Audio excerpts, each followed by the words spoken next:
김종인 대표께서는 다른 당에 계셔서 친노 사정을 잘 모르신지도 모르겠습니다만은 네.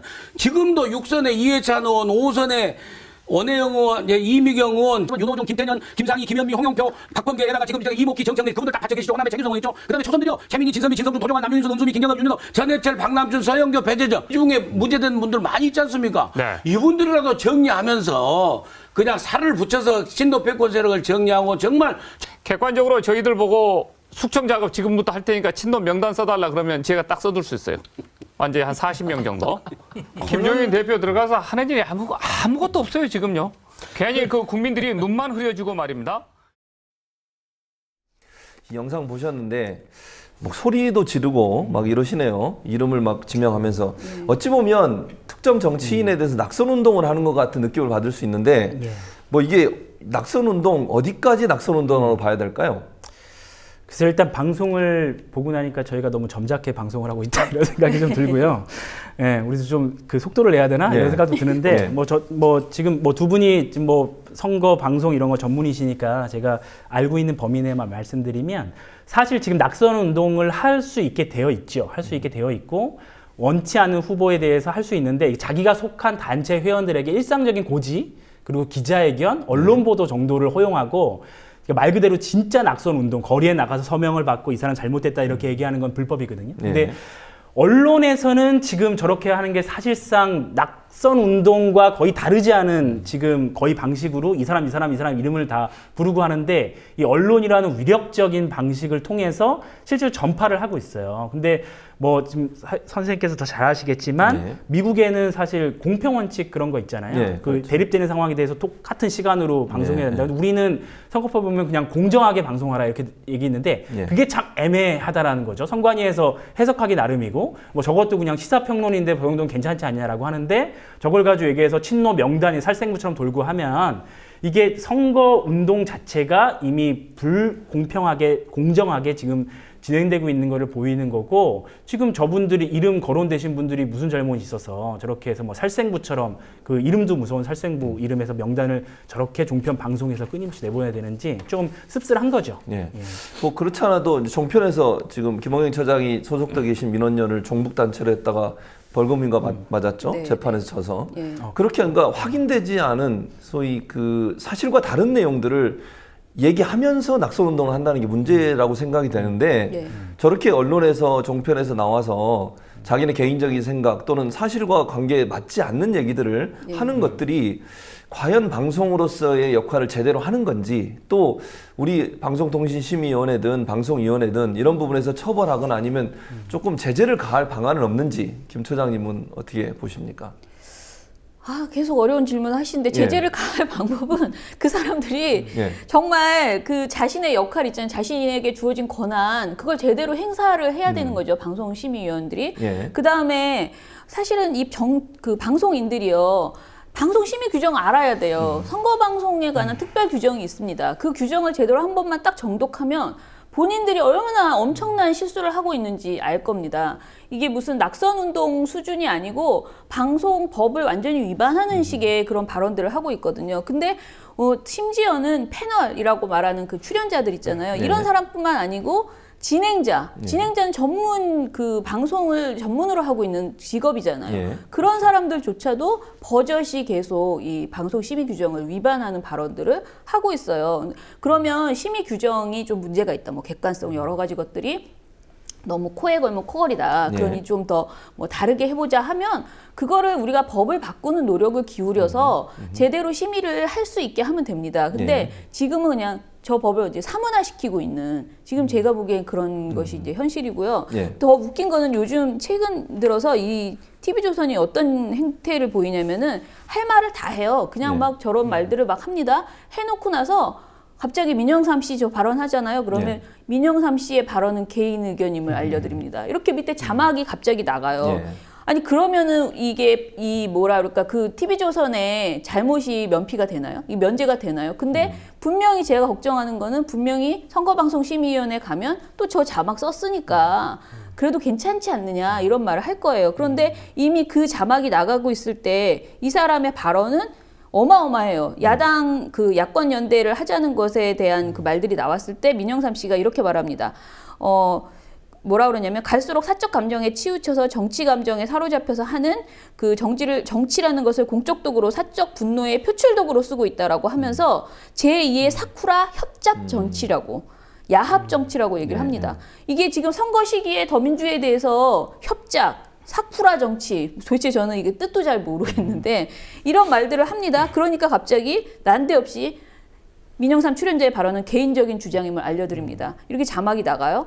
그리고 또 최근에는 이 프로그램의 시사탱크 프로그램의 장성민 진행자 막 또 센 얘기가 나갑니다. 더불어 비리당이다. 더불어민주당은 이런 발언들이 막 이제 패널이 합니다. 가만히 들으면서 오냐오냐 이렇게 얘기를 들어요. 그러다가 갑자기 하는 말이 제가 한번 그대로 읽어드릴게요.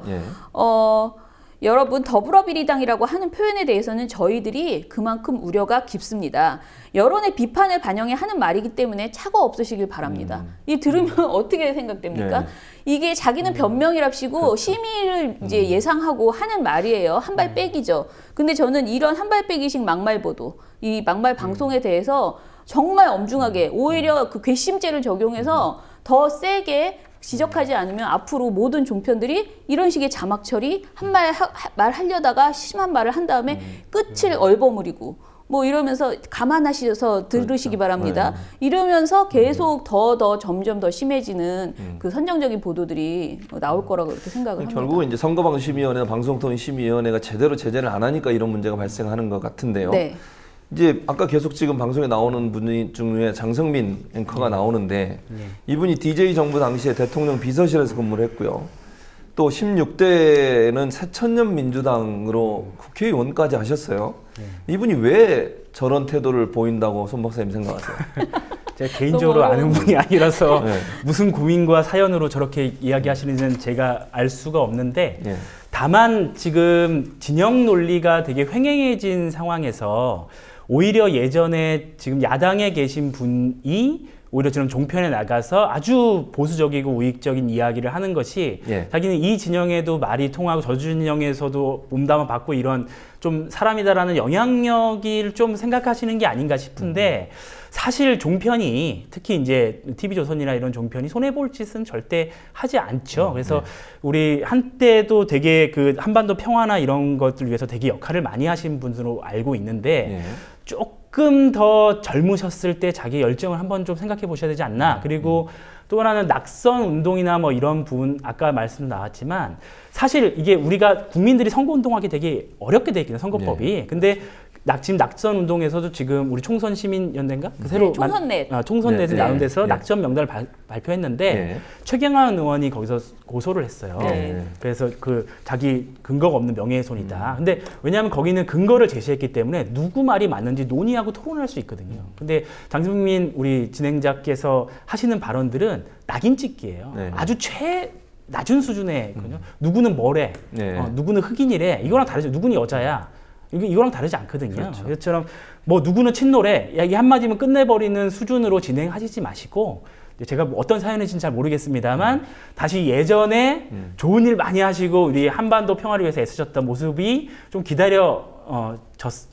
다시 저러고 나서 돌아온다면 올 수 있을지 모르겠습니다. 본인이 이제 다시 저런 분들이 또 돌아오시면 또 잘 돌아오시고 그래서 철새 정치라고 하는지 원치 않습니다.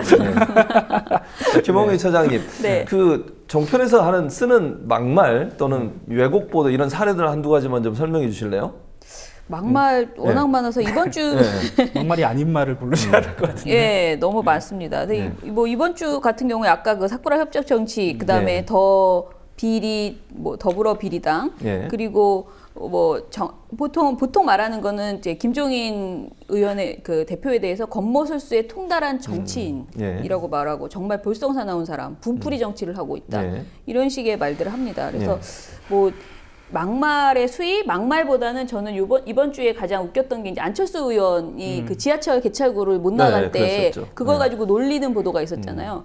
저는 이게 막말보다 더 웃긴 게 조롱하는 거잖아요. 사람을 완전히 이건 개그 프로라고밖에 볼 수 없습니다. 그래서 안철수 의원이 2번이나 찍었는데 개찰구가 안 열려서 못 나가니까 밑으로 기어가든지 위로 올라가든지 해야지. 저런 태도가 저 사람이 정치 행위, 정치력을 보여주는 것이다라고 얘기하고 뭐 윷놀이를 했는데 개가 나오니까 그냥 가버렸다. 윷이나 뭐가 나올 때까지 계속 던져야지. 그런 식의 정치력을 보이고 있다. 이러면서 자기들끼리 웃고 네. 깔깔거리거든요. 이게 어떻게 정치 평론입니까? 그렇죠. 그러니까 이거는 단순히 뭐 그 센 발언보다도 조롱하는 이런 태도들이 너무 심하다는 거죠. 게다가 시사테크 저희가 이번 주 거를 이렇게 정리를 해보면은 야권에 대한 관련 주제가 거의 80%가 넘습니다. 매일매일. 근데 여당에 대한 주제, 여당도 최근에 굉장히 이슈가 많았어요. 공천 관련된 뭐 내용이나. 근데 여당을 비판할 만한 소재가 엄청 많았음에도 불구하고 그런 것은 뭐 19%, 6% 하루에 소재 굉장히 적게 언급합니다. 게다가 그거는 그냥 이런 일이 있었다 하더라 정도로 가볍게 지나가는데 야당과 관련된 주제는 별 내용이 없어도 제가 한마디로 보고서에서 썼는데 가만히 있거나 잠잠하거나 시끄럽거나 늘 야당과 관련된 비판을 하고 있습니다. 저는 한마디로 지금 종편은 야당 방송이다. 야당을 소재로 하는 야당을 파먹고 사는 그런 방송사다. 이렇게. 야당 없어지면 방송도 제대로 할 게 없겠네요. 예. 북한과 야당 없으면 그렇죠. 방송 못합니다. 아니 손 박사님. 그런데 이게 종편도 문제지만 사실은 KBS, MBC가 공영방송이잖아요. 공영방송의 보도 태도를 보면 종편과 그리 별 차이가 없다. 이런 느낌을 받는데 손 박사님 시청자 입장에서 어떻게 보세요? 일단은 제가 공중파 그 뉴스를 잘 안 보기 때문에 잘 뭐라고 말씀드릴 수 없지만 두 공영방송의 그 이사장님들께서 또 각별한 또 정치적 색깔을 또 드러내시고 또 MBC 우리 이사장님께서는 문재인 그 전 대통령 후보까지 하신 분한테 공산주의자 이런 발언도 하시고 뭐 이런 모습을 보니까 그 밑에서 사실 그 공정방송에서 S전문들도 많이 해고됐잖아요. 그러니까 그런 것들이 사실 공중파의 종편화가 되고 있는 것 같고요. 그리고 우리가 많이 예전에 사랑했고 그리고 이제 거의 케이블 안 보고 종편 안 보고 공중파 보셨던 분들이 이제 볼 의미가 없는 거죠. 채널과 차별성도 별로 없어지고 물론 종편보다는 상대적으로 낮습니다. 상대적으로 낮지만 예전에 우리가 그 뭐 97년에 정권 교체가 한번 되면서 아주 편향적이었던 방송들이 조금 균형을 왔다 갔다 하면서 찾아 나갔던 과정들이 일순간에 물거품이 된다라는 느낌 그런 것들을 많이 봤죠. 조금 더 낫지 않습니다. 그렇습니다. 비슷합니까? 아니에요, 더 나빠요. 더 진짜로, 나빠요? 왜냐하면 테러 방지법 같은 이런 것을 홍보하는 그 태도는 종편은 그냥 얕게 그냥 짚고 가거든요. 근데 아주 전략적으로 테러 방지법은 반드시 필요하다. 사드는 반드시 배치해야 된다. 이런 식의 그 마치 오다가 내려온 것처럼. 아주 뭐 그냥 메인 뭐 기획 기사 해가지고 KBS는 엄청나게 공영방송이 훨씬 더 나쁘다고 저는 보고 영향력도 더 크고 문제가 있습니다. 이 공영방송이 제대로 역할을 못하니까 문제인 것 같은데